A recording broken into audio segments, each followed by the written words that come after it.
Chigs, you know what to do. We got him. Everything up there. Whatever you say. Hey man, what is in the water these days, man? Why is everybody going at each other for? Now we got NBA beef between my guy Spencer Dinwiddie and Kyle Kuzma. Apparently there was a game where Spencer basically called out the entire team, telling them they're not playing winning basketball. Kyle Kuzma took it personal because he knows that he's sorry and was playing like a bum. Fast forward to a couple weeks ago where Kyle Kuzma took a shot at him, and now Spencer Dinwiddie has responded. Here's what he said. What's that thing Draymond just said where he said insecurity is loud? Yep. Right? So basically here's what happened, right? We lost to them. I was on the Mavericks. And obviously, we have a MVP caliber guy, and we're trying to be a championship caliber team. Just went to the Western Conference Finals, et cetera, et cetera. So I make a statement about, we need to be better, understanding the culture and how games are kind of played in DC, and saying, that's an unacceptable loss in that fashion. He decides to respond because I guess he felt like it was a shot at him. And I wanted to respond. My agent told me to stand down, that we had, bigger fish to fry, things to do, get to the playoffs, et cetera, et cetera. But, now I'm not in that environment. I'm in the playoffs. He's not. And, to address, no, I'm just saying to address the socialite, right? Like there's a lot of guys in the NBA that really pour their heart and soul into basketball, are willing to do whatever it takes to win. There are a lot of guys that have different things that drive them and motivate them. I think if we look at, him and the way he approaches life, fame, all that stuff, that we could see that, his priorities tend to vary, right? Like that's why he dressed the way he does. He, approaches basketball the way he does, the comments he makes.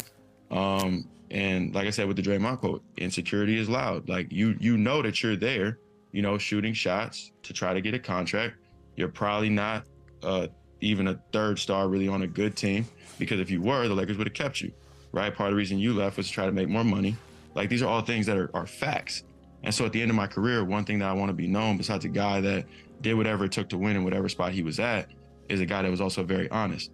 And so like my complete response to, Kuz and all that other stuff, to address it directly, I played with the guy.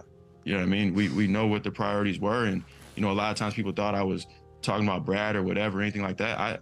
I look at Brad in the same light as like a Dame. I think he's loyal to DC. I think, probably on a championship team, he's probably got to be paired with like a Giannis. He's probably 1B, which is no shot. I know on a championship team, I'm probably the third guy, kind of like a Drew Holiday with a Chris Middleton and, Giannis or whatever. I'm very secure with who I am in my career. I know on a really good team, I can be a number 2, kind of like we are right here with the Brooklyn Nets. We got Mikal, we got me. We're still a playoff team. We're able to keep the ship right. But in DC, if you got 3 max dudes, Porzingis, Brad, and Kuz, like how you missed the playoff? Like none of these things make sense. Now, if you ask me, Spencer didn't say nothing too crazy, but look at Kyle Kuzma's emotional female response. Kyle Kuzma said, "Insecurity is loud. The Wizards and I have so much real estate on Dinwiddie Island. This guy got signed by a team 60 M's and was traded before the following season was over. What in the world have you won in this league? LOL, you've been bouncing around like a basketball, my boy. You can thank KD and Kyrie and for spearheading 34 wins before the All-Star break, 11 and 13 after the break for your playoffs. Second option, more like second point guard. My man, I watched you for 2 months at the end of your Wizards tenure. Being the second option, average 8, 4, and 4. Sounds good, but glad you're hooping now. And yup, I got a bag coming. Stop hating. And last but not least, the only way you ever be worth your contract is if the NBA finally gives you your wish of getting paid in crypto.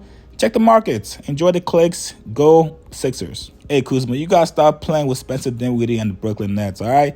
We're in the playoffs while you're in Cancun having a beer. The man basically just said you guys weren't playing winning basketball when you guys were on the same team. You took it personal, and now you're acting like an emotional female going on Twitter rants. And stop playing with Spencer. You know Spencer has goons. Don't make him pull up to your next fashion show. You just gotta learn to take criticism well. Tell me what you guys think about this back and forth between Spencer and Kuzma. Post comments below. Subscribe to my channel, like this video. Multi-millionaires should not be beefing, but this is the world that we live in. I'll see you guys later.